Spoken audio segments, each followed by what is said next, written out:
Welcome back to the Printiverse, people in the audience. My people who haven't left in like 3 days. Hey, new printers out there. Yay. Those guys, these guys just bought a print shop. So let's just keep this one. Great, thanks. Well, Raise your hand. You bought the print. is it your wife, your girlfriend, who's your wife, and his wife just bought a print shop 6 months ago. How cool is that?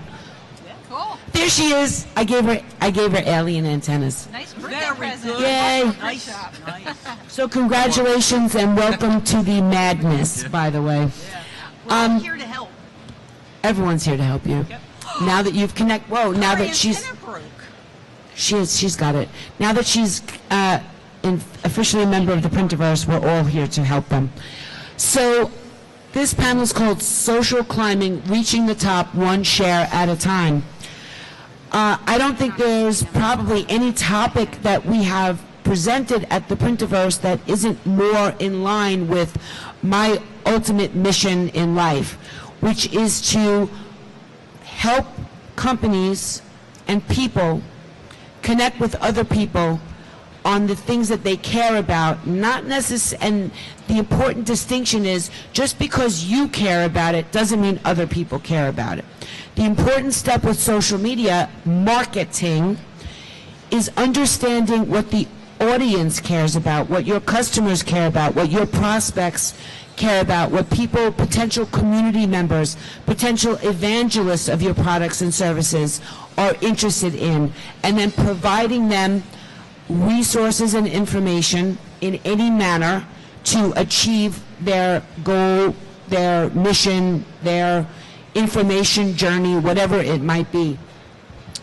That is what Print Media Center does. I say that, my tagline is we provide topical information and resources to the print and integrated marketing community with a little fun in the mix, which is why I get away with the aliens and having companies like Xerox sitting on the panel cracking up at me, because you just kind of expect me to be a little crazy at this point. So that's also a good branding lesson. If you're crazy from the beginning, they accept you. You could get more crazy, but if you're sane in the beginning and then you get crazy, then everyone just thinks you're crazy. So there's a tip for you. Be crazy to begin with. Be daring to begin with, and then people won't think you're risk takers when you actually really push the envelope. So we're going to start. Something I didn't mention is I will be referring to you by company name because most people won't remember your name, but they will remember, oh, that person from Avanti said something really interesting. I want to learn more about them, and so on and so forth. So let's start off with, in this case, please do introduce yourself. Say a little bit about what you do, and in 140 characters or less, why you joined this panel. I'll give everybody a chance to think for a second. Do you want to start at this end? And Sure, Pat. You first. All right.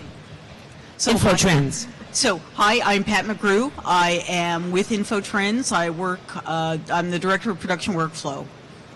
Why did I join this panel? 140 characters. You're tweeting. I just did. Social media is the fastest way to learn, to connect, and to grow in your profession. Just do it.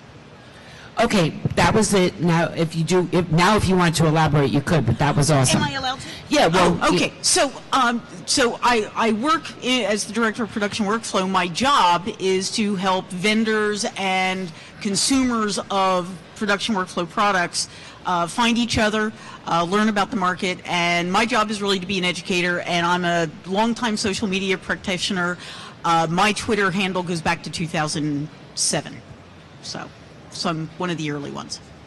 Thank you. Avanti. She's counting characters. Give her a Of course she is, because she's Joanne. She counts characters. I don't know how I'm going to follow that, but I'm Joanne Gore. I'm the marketing director for Avanti. We develop print MIS workflow solutions. 40 characters or less. So hashtag Ask Avanti, hashtag Printiverse, hashtag Graph Expo, hashtag Print Media Center rocks, hashtag I've run out of hashtags. Awesome freaking answer. William. Xerox. By the way, I have to say, I know I say this all the time, but of all the companies out there, Xerox social media is by far pushing the standard of corporate engagement with people. Bill, you and Jenna and the big mama, who still didn't give me any love, but did she? I don't know. Okay, we're going to find out. I like when Xerox Corp gives me some love. There's 197,000 people who find out about it, and I call it the big mama. But you know that you're my go-to. When the community needs an answer, and in social media, that means you have about a 20-minute shelf life to get somebody an answer before they think you're completely ignoring them. I ping this guy, and in 2 seconds, I have an answer. So again, every year I say the same thing. From the bottom of my heart, thank you for helping us daily. Thank you, Xerox. You're welcome, and thank you for inviting me to the panel. It's always great to be part of these. Great to be part of the Printiverse. So my name is Bill Michael. I manage social media and web marketing for Xerox. Our Twitter handle is @XeroxProduction. I also manage some other social media properties for the company. We have a blog with close to 1,000 subscribers that we post bi-weekly content on industry trends, application ideas, new technologies in the industry, things that our customers would really care about. That's going to help them do their job better and help them be more successful in their day-to-day activities. We also have a YouTube channel and a corporate Facebook page. So the places I really play in are the Twitter side, the blog, and the YouTube channel. 140 characters of why being on this panel is important, why I'm here. Can I use pictures? Sure. They don't count towards characters anymore.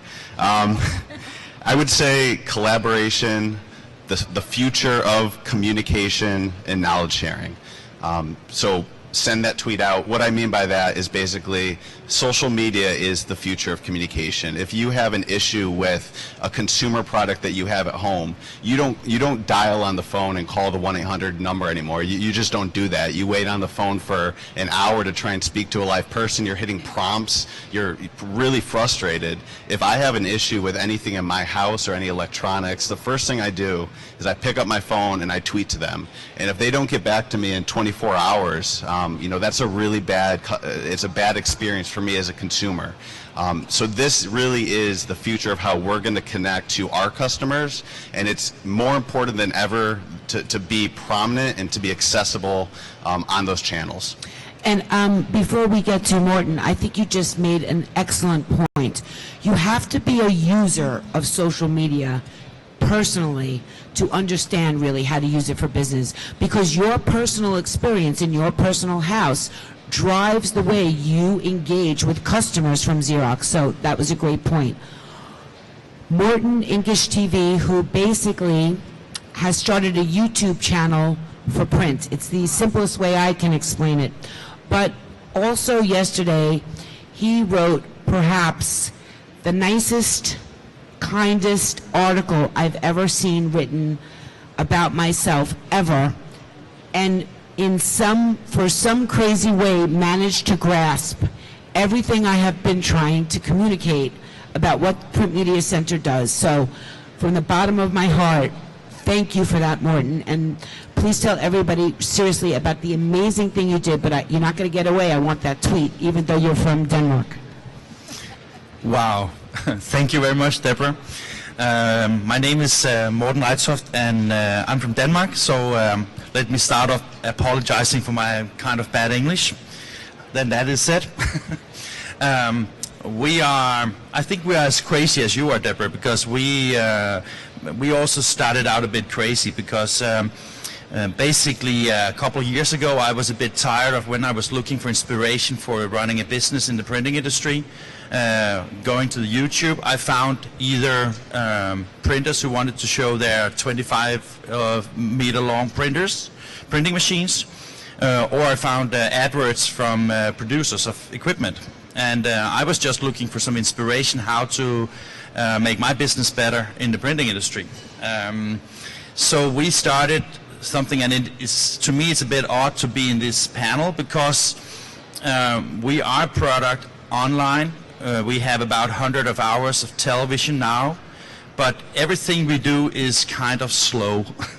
So we do long episodes, which is against the internet culture. I don't think we have anything less than 20 minutes long in duration. And what we're aiming to do is to bring out success stories from around the world, to inspire other business leaders about how to make their business better, encourage them to learn from each other. And I think that's why we have been connecting, Deborah, because for me and for Inkish, it's about connecting with people, sharing and inspire.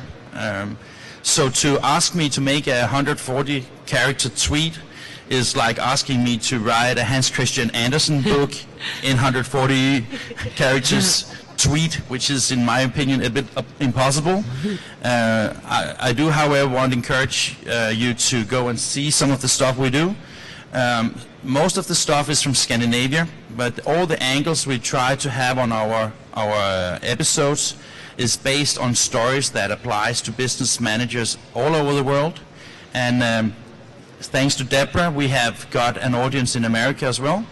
We even have, this afternoon, we're going to make a portrait of the first American printer from Orlando. So very shortly you will be able to see how an American printer compares to a European printer, if you're interested in that. And I'm sorry that I speak too much. You didn't speak too much, but also I want to tell you why I have you on this panel. There's a reason for it. Video is universal. Video is, and photos are the easiest shareable item on social media, because you could just say, hey, watch this, it's cool. Or you can add your intelligence to it and make it something that helps you promote your point of view, your thought leadership. Or you can make a comment on how your business is similar to something that is in this video. And I think that you're really on to something magnificent with what you're doing, and you use social media to share the videos. I mean, the post you wrote about me was on LinkedIn. That's social media. So that is why you're here. Another reason this crazy lady is next to me is that, like me, she knows how to take a theme and run with it on social media. I am very honored this year to have RSA in our alliance, and this crazy woman, Alicia, on this panel. So, RSA, Alicia, take it away. Hi, everybody. I'm Alicia Kasinskis with Rochester Software Associates. I'm, I guess, the crazy marketing director.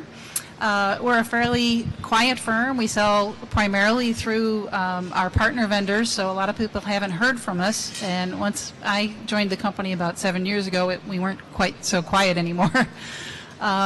We do what's called workflow solutions for digital.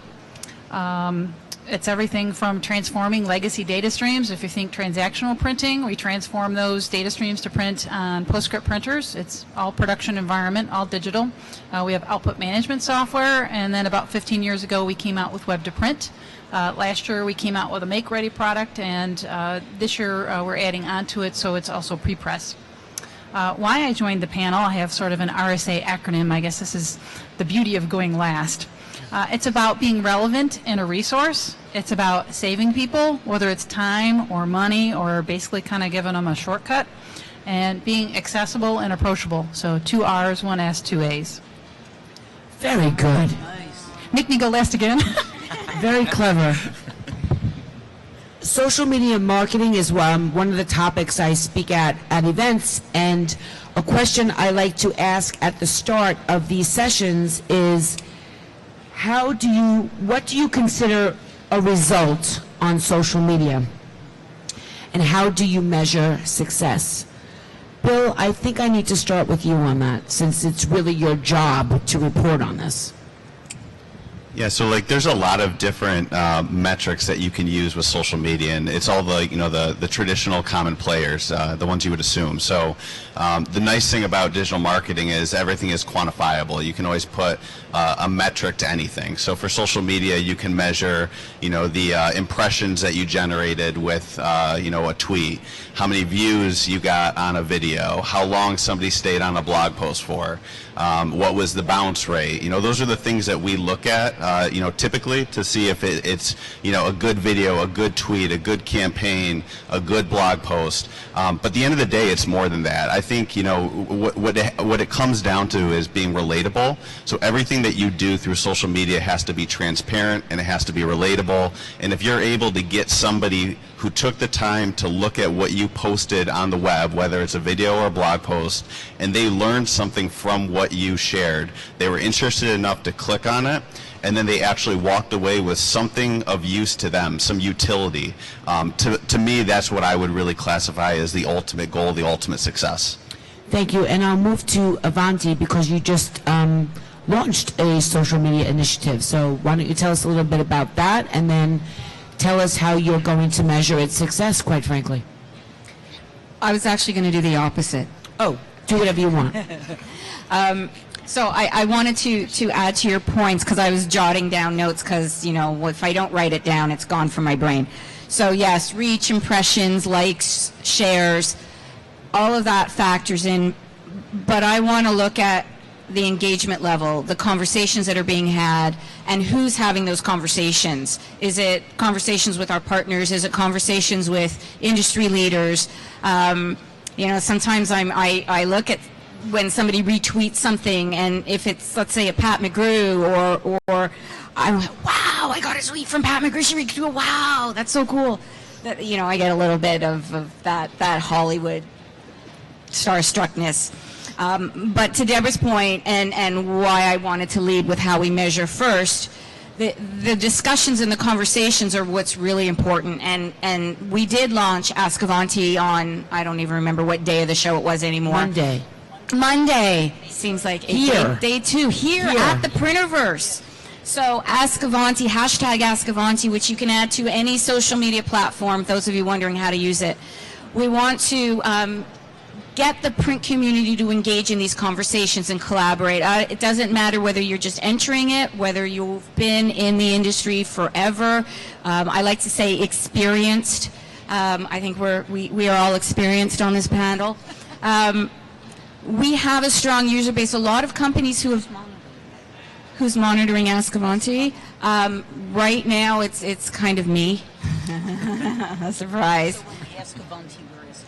Well, you are asking me. However, part of what's going on behind the scenes is I've created a portal internally that we communicate with. So if a question comes into Ask Avanti, I can share it with our company, and I can get answers from different departments. And to me, that's what's going to start driving some of these conversations. Because how somebody in finance answers a question versus somebody in customer support versus somebody in sales, let's see how people are answering and why those answers may be the same and why those answers may be different and what that means to the person asking the question. So I want to take all this information, and we're going to collaborate, and we're going to compile it, and then we're going to take what we've learned and turn that into resources and reshare it out with the community, so that in turn the community can learn from the rest of the community that has now collaborated. Thank you. Alicia, we'll take you. I'm going with the marketing directors first. Marketing people. Sorry, what was the question again? Oh, measuring? How do you measure success? What do you consider results in social media, and how do you measure success? I think some of the same things that Bill and Joanne have already said. It's not just about the numbers. I have some of the numbers here. It's about what happens after, and the engagement and the result. And I sort of let things fly and be free. I realized in preparing for a session here, in the last 3.5 years, we've put out over 200 tips for people. Wow.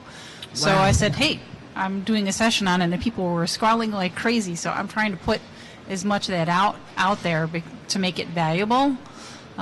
So measurement is, I guess, some feedback that I get from people. Wow, that was really helpful, and sharing it with other people. So it really isn't just about the numbers. It's about what happens afterwards. So I hope that was enough of an answer. It is. Morton, how do you measure success at Inkish, and is it by video views? It's actually a very good question, because, as you know, we have a lot of as I mentioned before, we are a product of the internet because we don't have like a CNN network where we can broadcast through satellites, etc.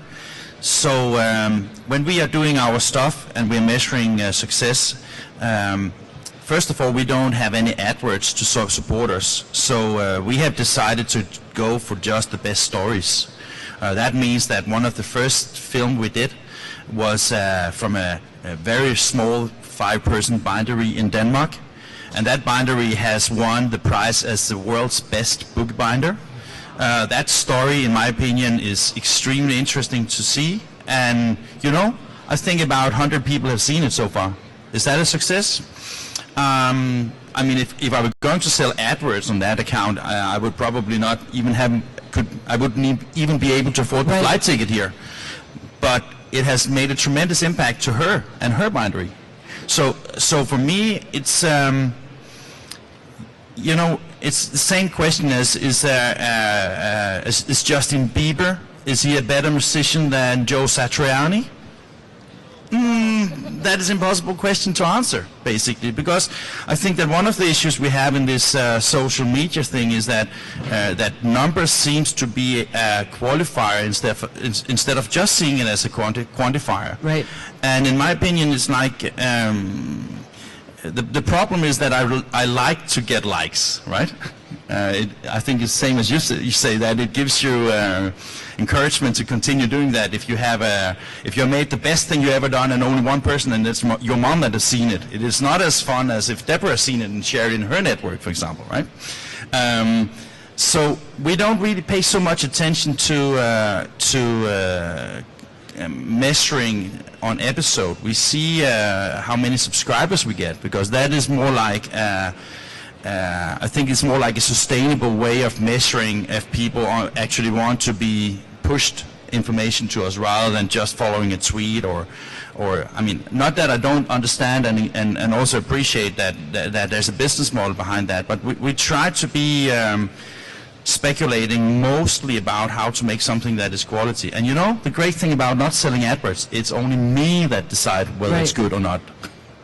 No, that's fantastic, and that's also a point that I bring up when I speak about social media, is that people make the mistake and think that social media is about taking. I want to take your email address, I want to take your time to see my demo, I want to take your information and you repurpose it to send you sales pieces. But it's really about giving. It's about giving information, it's about giving your time to serve your community, and that's exactly what you did. And I think that's why we really get each other, Morten, because you don't care that only 100 people saw that, maybe watched that video as of right now, but it made a difference to that company, and that's why you did it, and that's why I think you just rock, and I love you. Did everybody answer that question? Oh, Pat, please. What do you know it, you remember it. I remember the question. Yeah. No, I'm good. I'm good. I mean, I know I'm old, but I'm good. I'm good. So I have spent the last 13 years on the supplier side, and I've come back recently to the market research side of the universe. And the way you measure is really quite a bit different. When you're on the supply side, there's always somebody who's saying to you, prove to me that the hours and the time that you've spent on this have benefited the company, right? There's always, I think you get under that pressure, even when everybody starts out with the best of intentions, that there is always somebody who's going to be sitting in the background going, oh my God, you spent how many hours? What are you doing on social media? And so from my side, for the last 10 years, really, of playing in the social media sphere, it's the way I've always justified it is it's the education, right? So it's part of our education initiative, it's part of our branding initiative, it's part of our storytelling initiative.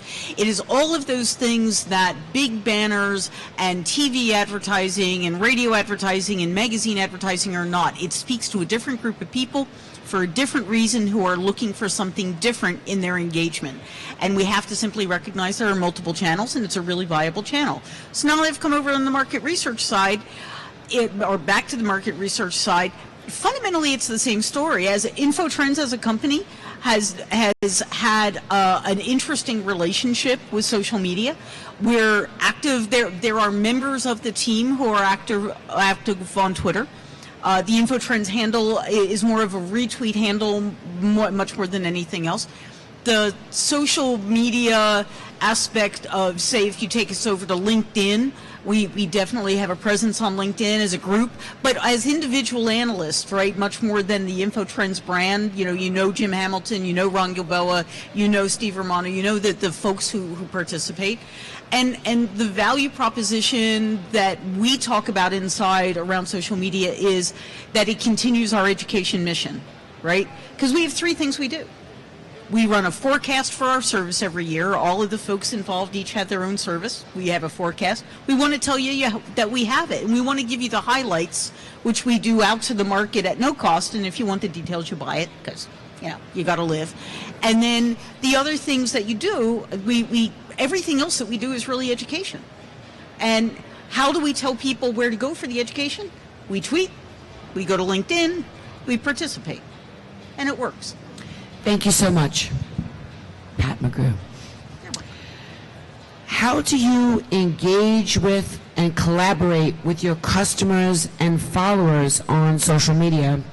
Can you share any social media encounters that developed into a relationship? And Bill, I'm sorry I keep coming back to you, because this is what you do all day for one of the largest companies in the world. So learning from you is like a master class in many ways. Yeah, so I think one of the powerful things about social media, and one of the ways that we use it, is our customers are doing great things, and they have, just by the nature of their social network, they have smaller followings than what Xerox does. They have a smaller, potential audience to be able to get their message out. By the nature of what we are with Xerox, we have a much larger audience. So what we try to do is we try and find the great work that our customers are doing and share it, because we're able to help them take their voice that might be a little smaller and basically give them like a really amped up, megaphone, and help them really shout to the world all the really amazing, applications and multimedia, cross-media campaigns, the different things that they're doing that they're really excited about. We're excited about it too, because they're using Xerox technology to do it. We're helping them be successful. They're helping us be successful. It's a great partnership, and we want to help them with that. So that's one example on the customer side. On the other side of it, like who do we follow and what can we learn from them? For example, with our blog network, we've gotten great contributions for blog content just by people we've met on social media. We've found content out there that really resonates with us. The author does a very good job, connecting to their viewer base, and it's a good opportunity for us to bring that person into our blogging network and ask them to write for us.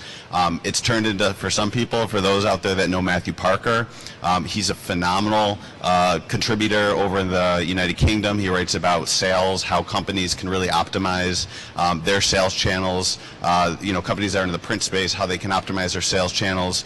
We found him just by things that he's written on blogs that he's tweeted out. And that was something that we just came across, and because of a connection on social media, it turned into a really great 3-year partnership that's ongoing between him and us, where he writes content for us every month. So I would say that's probably one of the better examples I have of the power of engagement on social media. And before we go to the next panelist, I would just like to say that the Printiverse is here because of social media.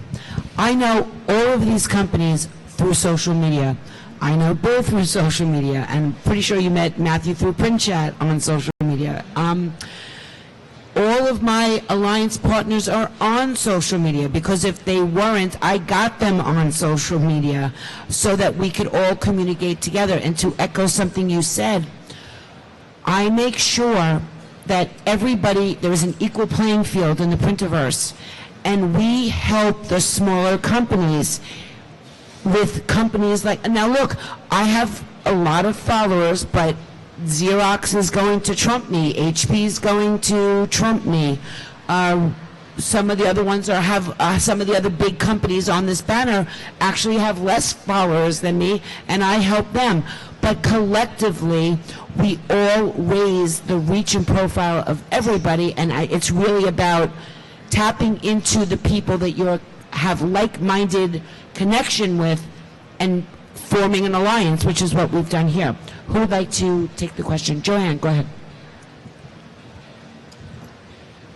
All right, so about 8 years ago, I was with a company, and we were going to a show, a smaller industry show. It was actually Explore. And I was doing something from my booth, and I decided to use social media to promote it. And it was a little game called Rock, Paper, Scissors. Now, again, 8 years ago. So people were looking at me like I had antennas coming out of my head. So as Deb says, start off being crazy, and then they just expect it from you, right? I was fortunate enough to meet Ms. Deborah Korn at that show because of what I was doing on social media to promote Rock, Paper, Scissors, which had absolutely nothing to do with the company. I was just using it as a way to try and engage people. Now, fast forward 8 years, and here I am on this panel with these rock stars, and again, so proud and honored to be part of this panel. Print chat, which I know that you just kind of skimmed over, I can prove value every time that I participate in print chat, as when Avanti participates, and of course sometimes I'm a little bit schizophrenic, but when Avanti participates in a print chat, I see spikes in our web traffic that go from hundreds to thousands just because I've participated in it, and it draws the conversation and it gets people wondering, okay, how else can this company help me? What else can we do? This is a real company with people that just know how to answer questions and have fun and ask questions. And the other thing I want to add is I know a lot of people because of their Twitter handles, a lot of it through print chat. And I've met some people here, oh, nice to meet you, and then I hear their Twitter handles. Like, I know who you are, but I don't know who you are. So I know them, and I get to now know their face. So to me, that's what matters. Thank you. Pat, go ahead. What the heck? We have the mic off the hook, so we might as well stay down here for a moment. So I have met a tremendous number of people that it started as a social media relationship, but having come over to the analyst side again, I began working on a project about 6 weeks ago for a customer, and they wanted to know about some specific things that were going on in the industry. And there were a whole bunch of company names that they'd heard, but they didn't know much about them. And frankly, we hadn't heard of all of them. So what did I do? I went to Twitter. So the first thing is made sure I was following. It turned out I was following most of them, but I hadn't really been paying attention. So I turned around and I tweeted to all of them and I said, okay, hey, I'm working on something. Could somebody get a hold of me? And every single one did. And then I did the same thing on LinkedIn. And those are my two go-to channels right now. Because if I know there's a company out there and they're in this industry and I want to talk to them, those are the places that I start. And I go to their website, I want to understand who they are before I have the conversation. But if I really want to get a hold of them, I tweet them, I LinkedIn message them. Now, the interesting thing is about half a dozen of the companies I was looking at didn't actually have email addresses on their websites. There was no other way to get a hold of them than to either find them magically on LinkedIn or to find them on Twitter. So more companies are realizing that this is the channel that people are going to come to them to. And anytime I have a problem with American Airlines, and I love I fly a lot of American Airlines, you don't email them, you don't call them. You hit the AA Twitter handle because they respond in that 20-minute window that Deb mentioned, and they will solve your problem in a way that the folks on the phone line probably won't. Thank you. Morton.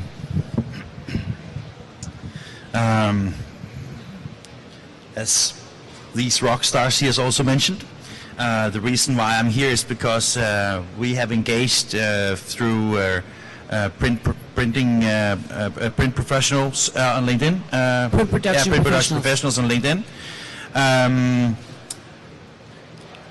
That's also how I met Pat. And I think that the way that I have used that kind of interaction is that I was asked, because of English TV, I was asked to make an article in Federation of Printers in Denmark's magazine about inkjet, and who better to ask than Pat McGrew. So that is like one example on how you can actually use that network. We have, obviously, since we're out of Scandinavia, we have obviously a huge network in Scandinavia. The way we operate is typically that we start entering into a new country by contacting the local federation of printers and start to have a relationship with them. And that has meant so far that we have been participating in some events where we've been holding like debate panels like this one.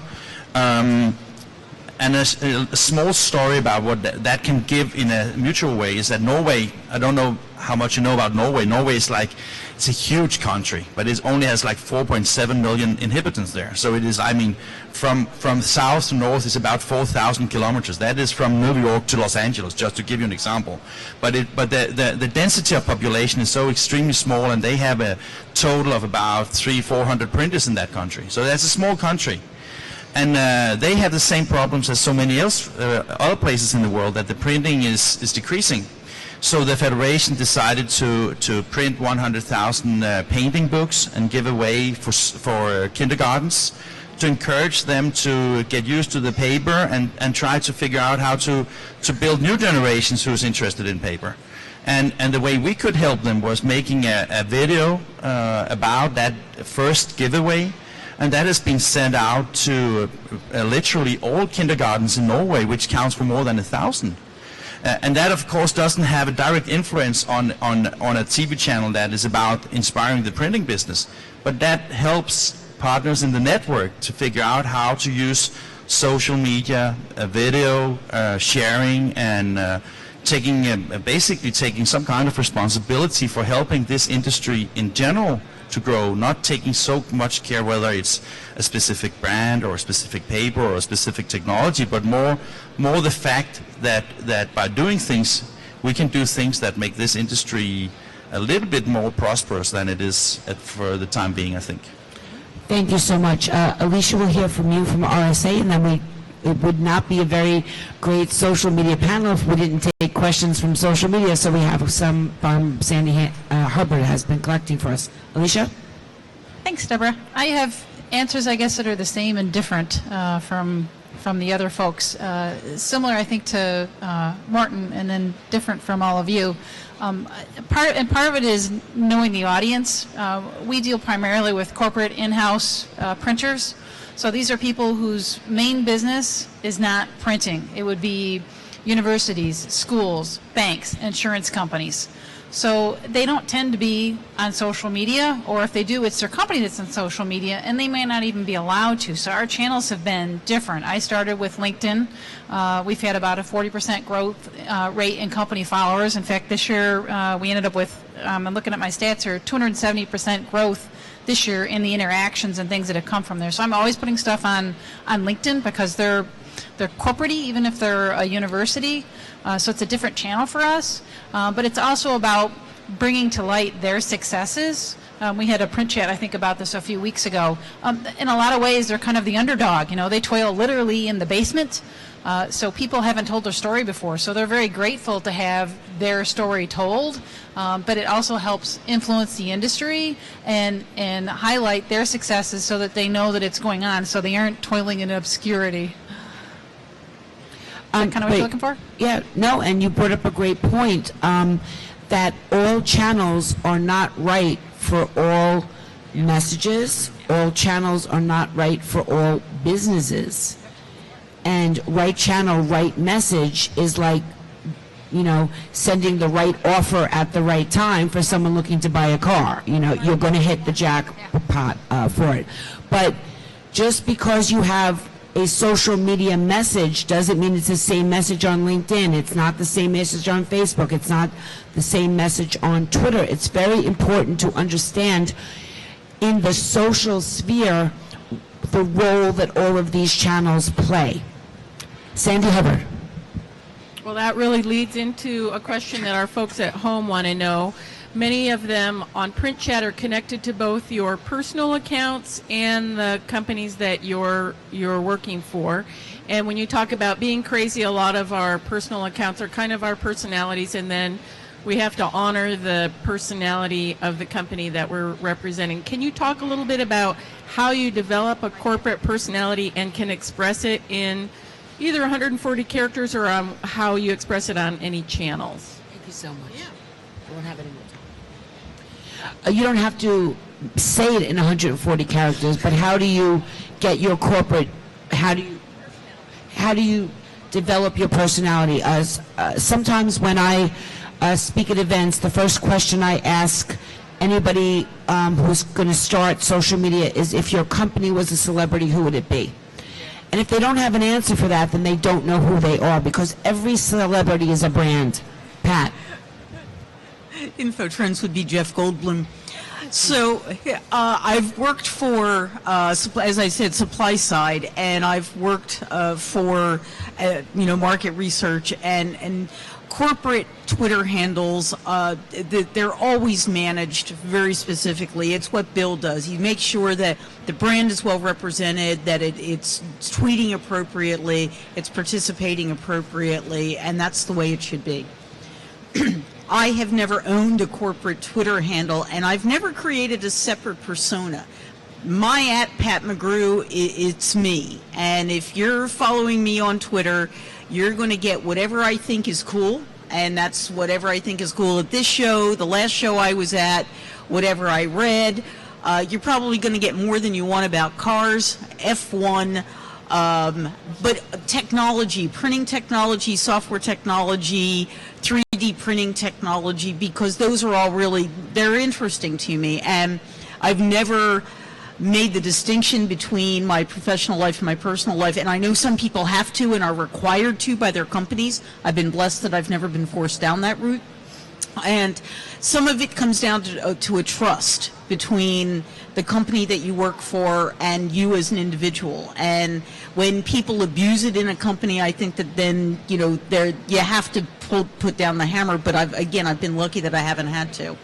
I think that for an awful lot of the customers that I've worked with, where they have a company handle and then individuals are tweeting, it's down to the corporate culture whether it's acceptable to have a personal opinion even though people know where you work. And I like working with those companies as much as I can. Because I'm big into freedom of thought and sharing, and I think it's healthier, even as I respect the restrictions of the others. Thank you. Bill, we'll move to you because Xerox Production actually does have a personality. Yeah, thank you. We try. I think it's not terribly difficult. I think for starters, you have to understand what your company represents. A lot of times, companies will have, for different, if your company's going through a transformation, for example, or if you're starting a new campaign, sometimes you start with a tone of voice document, and you'll really try and figure out, who do I want to embody as a company? Who are my customers? What do they care about? How do they talk? Try and make sure that you are embodying, what your company represents and what matters to your customers. And once you get that down, it's really not that difficult. Then you have some boundaries to play within, and you really are able to operate, within those confines a little bit. And if I may just ask you a follow-up question to that. I believe more than one person manages the account. So how do you all get together? So, because I can't tell who's on it at any time. I don't know that you're changing people. So we have, so inside Xerox, I mean, obviously Xerox is very big. So like we have our, office side of the business, and there's a person that manages the office Twitter handle. I manage all the production print technology. So everything from, like a Xerox Versant, which does 80 pages a minute, all the way up to the iGens, which do 150 pages a minute, all the way to the inkjet presses, which do 500 feet a minute. So anything in the production realm is what I manage. There's a transportation group inside Xerox. There's a healthcare group inside Xerox. There's all these different individuals that manage different accounts. For the Xerox production side of the house, I'm fortunate. It's just me. I have complete run a mill of that from the time I wake up in the morning until the time I go to bed, and that's usually why I'm so quick to respond when there's things that come through, because the smartphone. But in environments where there's multiple people managing an account, I would assume that you would almost have to come to some sort of common agreement or understanding of, again, what does our company represent? How are we trying to convey ourselves? And maybe do like a shift thing. If somebody has it in the morning, other person has it in the afternoon, you're just trying to make sure it's a seamless experience for the end user. Thanks so much, Morton. Yeah. We have huge problems because we are 3 people working in the company. So we kind of have a lot of split personalities, I guess. No, just kidding. What we try to do by building the profile we would like to have is we would like to be maybe sometimes a bit too serious. I try to write an article on LinkedIn every week. I try to pick a subject that I hope somebody else likes as well. I mean, yesterday I wrote about you. I didn't do this to plan that you would like it or send it out. I did it because that was how I felt about yesterday. And see, I think that when it comes to personality in companies, if you want to engage directly with people, I mean, I don't like this. You talk about if you're working in B2C or B2B. It's bullshit, basically, because I mean, it's you that communicate to a user in Xerox user, and so it's a people-to-people thing, basically. And I think that trying to fool somebody to believe that social media, you can just put up a machine and then it makes brilliant answers automatically, and then you will have a unified identity of how to communicate with people. I mean, how boring is that? In my opinion, it is like we have been talking about on this panel as well, is that how can we use social media, how can we use all the communication channels we have with one single purpose: how to get together, how to meet, how to exchange ideas, how to do business, how to do social activities together. I mean, you did a Xerox party 2 days ago. Why didn't you do that on Twitter? Because it wouldn't work, right? I mean, it's difficult to bring alcohol through Twitter. Yeah, but I bet you Bill periscoped. You didn't? Wow. So for me and for Inkish, the personality is the people that works with us. It's the people that participate in our films. It is the network that contributes to our sharing. It's the sponsors we have for the episodes. It is the friends we have around. I mean, we are still relatively new. We do Inkish on the side. It's not even our main business. Unfortunately, we can't make a living of it for now. So for me, I don't need a unified personality. I need that every person involved with what we do share and present themselves as the human beings they are, because in my opinion that is a stronger impression, basically. Thank you so much. We'll go RSA, then Avanti, and then we'll wrap it up. You have to go, Pat? No, I'm just Okay, thank you. paying attention to your time. Yes. I'll be brief. I think it's partly your alignment. If you don't align with the values of the company, then it will come out that, and it won't feel good if you're trying to represent something that you're not. So for me, it's been fairly natural. it has evolved some over time. I think we've gotten a little goofy. Where software is kind of serious business, but people still look to us as experts. But there's a little bit of a fun angle sometimes, so that you can work hard and still enjoy it. So, and it depends partly, I think, on the audience. I'll do some things that are a little different in some of the association conferences versus what I blog about. Probably my best blog this year was something that came from an association meeting, and it was about being sexy, because I knew people would like that. So, Thank you so much. Joanne, Avanti. Well, it's kind of tough being last on this question because everybody's pretty much said everything. So a couple thoughts. It's marketing 101. Social media is part of your marketing mix. I've said this 8 years ago. I'm saying it now.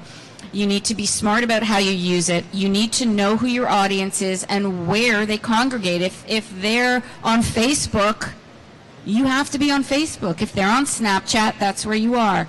How do they speak to each other is how you communicate and engage with them. You're not going to start talking speeds and feeds and fancy terms that nobody understands if that's not the way anybody is speaking. So it goes, again, what everybody said, know who your audience is, know where they congregate, know where they go to get the answers to their questions, and be there for them. That's what social media is. And Bill, you started off by saying social media is the future. I say social media is now. Thank you so much, everybody. This was really, really informative. I mean, I learned a lot, and some people might refer to me as a social media expert. Yay! Where's Marco? No Marco. Somebody take a photo, please, God. Video. Poor Marco. Oh, yeah, we have a video. What do you know? You have proof. Poor Marco. He's going to maybe hear me and run over here in a second. Apparently But if not, no, Mom's getting them. okay. Thank you. Mom's Oh, no. See, Marco heard me. There, and he's running. Look, they all put on their little ears. But we can turn up the broadcast. Thank you, everybody, so much for... go to printmediacenter.com and you will find the graph, or just go to graphexpo16.printmediacenter.com and you will find the social media information for all of the Alliance. Or you can just go to printmediacenter.com, and we have a Twitter list of all the Alliance. You can connect with everybody with one click. So thank you very much for joining us, and we'll be back in 10 minutes with the Drupa panel. What is it called? I forget now. The Drupa effect. What's next is now. Back in 5 minutes. Thank you. wait, I want to get a selfie. I can't quite just leave. Still with this. Ready? Yeah. Oh, you got to put it back on. Okay. Avanti's on this panel. Avanti's on this next panel.